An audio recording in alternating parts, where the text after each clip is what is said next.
Hey everyone, welcome back to the channel. Today we are taking a closer look at the Samsung's latest clamshell foldable, the Galaxy Z Flip 7. This is the 7th generation of the Flip, and for the first time in a while, it feels like Samsung is making bold moves. We have got a bigger screen, a bigger battery, a better cover display, and a surprising chip change. So in this video, we'll cover all the notable upgrades, the one questionable downgrade, and why this flip might be the best version yet, or the one you wait to escape. Let's jump in.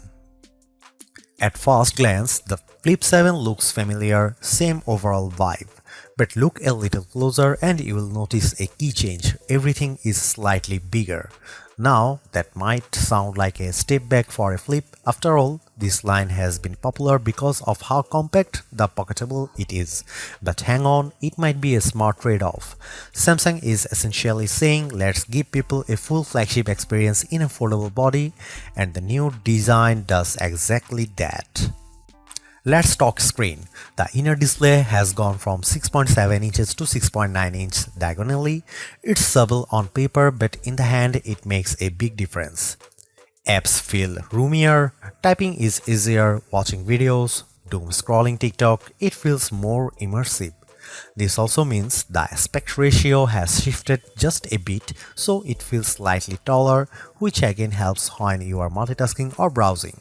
And of course, it's still 120Hz AMOLED, bright, sharp and vibrant. Samsung continues to lead the pack when it comes to foldable displays. Here is my favorite part, the cover display is now a full-on screen. It's 4.1 inches, now stretching corner to corner, similar to what Motorola did with the Razr Plus. Those camera rings, they are now cutouts through the screen, giving you full use of the display around them.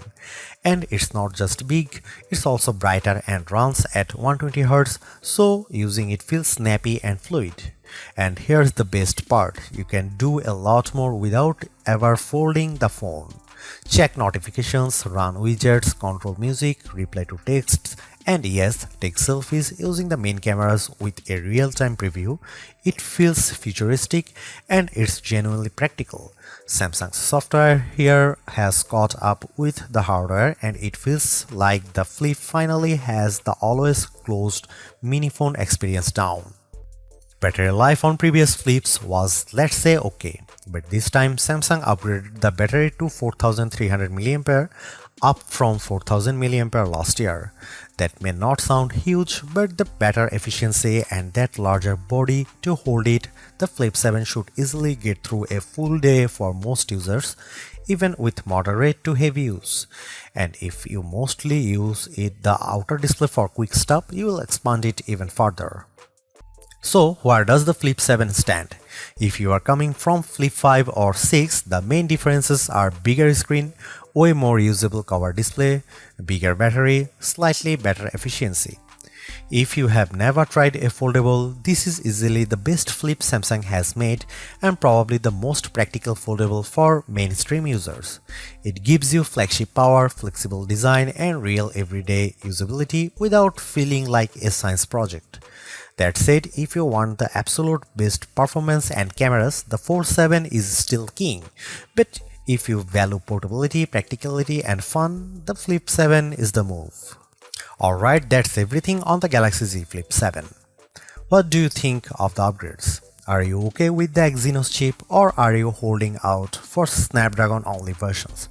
Let's talk in the comments, and if you are new here, hit the like, subscribe and bell icon so you don't miss future foldable reviews and comparisons. Thanks so much for watching and I'll catch you in the next one.